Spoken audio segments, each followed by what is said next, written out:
Okay, so we're back. I've been off to lunch. It was a delicious lunch. It was the first time in a long time I've had to eat a sandwich with glue still on my hand, and it reminds me that that PVC glue is oh so tasty. I know you know what I'm talking about. So, here's our system. This is what we built earlier. We also took some time to spray paint it, not because of the sloppy gluing job. No, it's to make it look pretty. That's why. So, we've got this all hooked up here. Now we're hooked up, once again, we're in our hot room here, our hands-on training room, and we're running the water off of our house system using this pump. And what we have here, just the way this is situated, simulates a bypass. So this would be like a standard, going around the heater sort of bypass, external bypass. Using this bypass at about this angle, I'm pushing, according to this flow meter, about 40 GPM into my heat pump. And we're running, we're working, everything's great here. If you take a look at the display, you'll see that the pool is set, the heat is set for 80, current water temperature is 66, so we're heating water. And what's gonna happen is, because I'm forcing water at a certain rate, about 40 gallons per minute through this system, everything's working as it should. So if you take a look at the flow meter and the check valve, you'll notice that as I close this bypass, I'm adding more water flow, and in doing so, you can see that check valve start to open up and start to close back down.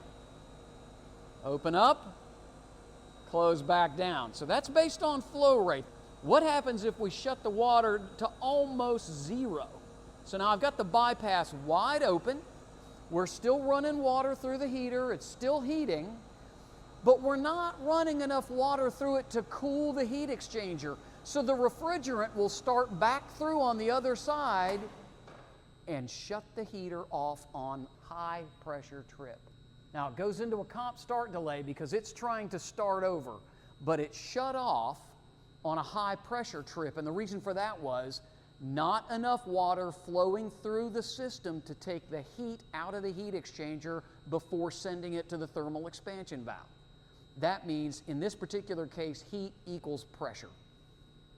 And so that high pressure has shut the heater off. Now the pressure has begun to die down a little bit, and it's going to try to restart itself, but it's in comp start delay. That's compressor start delay, which is what is supposed to happen. There'll be a 3-minute delay before it starts back up.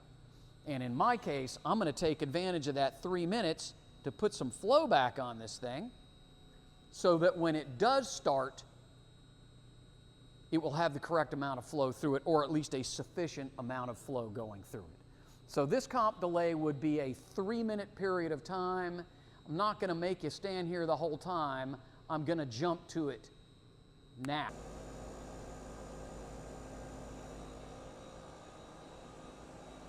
Now we know we're heating because I've got cold, you can't tell obviously, but you're just going to have to take my word for it. I've got cold air coming out of the top of this thing because I've sucked all the heat out of the air that's going into it, and I've put it into this water.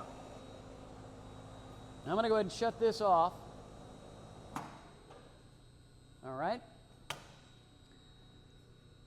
Well, thanks for stopping by. That'll give you an idea of what we're doing with that little bypass. And again, this does not necessarily take the place of a bypass like that one that you might also have on your system, because flow rates are a little more touchy on a heat pump than a gas heater. Okay?